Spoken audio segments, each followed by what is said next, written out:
जय गुरुदेव नाम किसका, जय गुरुदेव नाम किसका, जय गुरुदेव नाम किसका। नर नारियों, बच्चे और बच्चियों,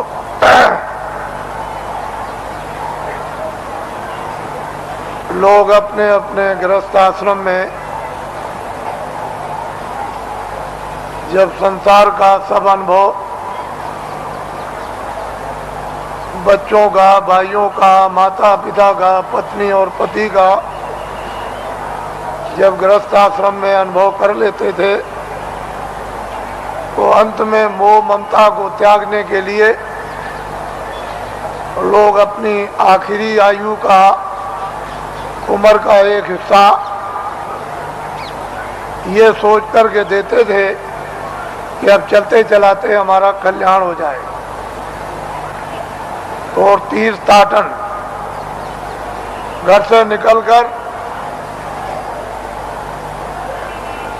भागवत या गीता कराकर और भोज कराकर देशाटन के लिए, तीर्थ यात्रा के लिए निकल पड़ते थे और ये हाथ जोड़ते थे कि हम आ गए तो आ गए, अब हमको ये समझो कि हम नहीं हैं।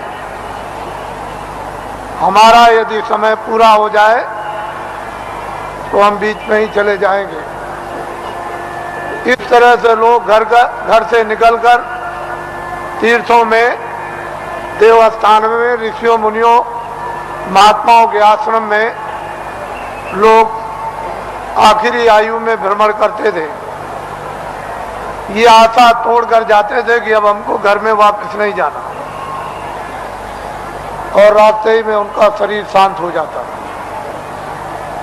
सियार ने खाया,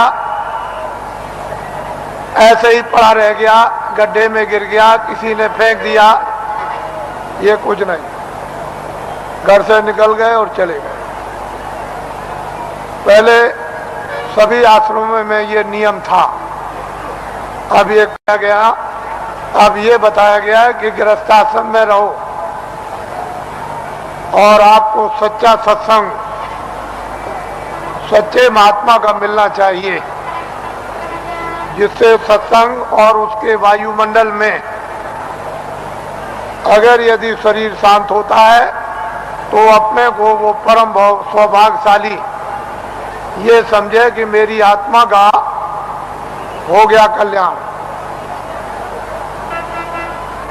मैं जो कह रहा था कि अगले साल इसमें से कितने लोग यहाँ पर जो बैठ करके सुन रहे हैं वो अगले साल यहाँ नहीं आ सकेंगे, उनका समय पूरा हो जाएगा।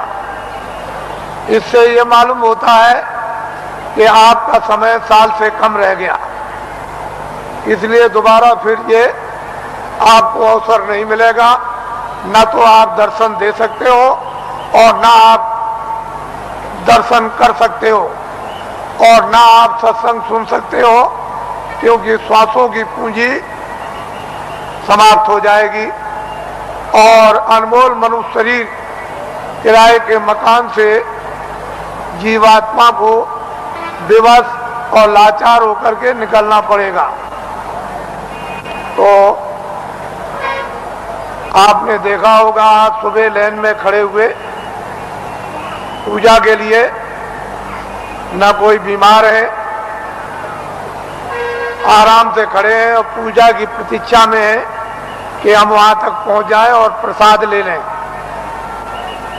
और बस उतने ही में जमीन पर बैठे और शरीर छूट गया, यानी जीवात्मा शरीर से निकाल दी गई।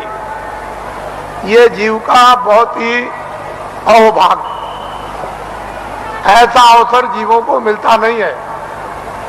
ऐसे वायुमंडल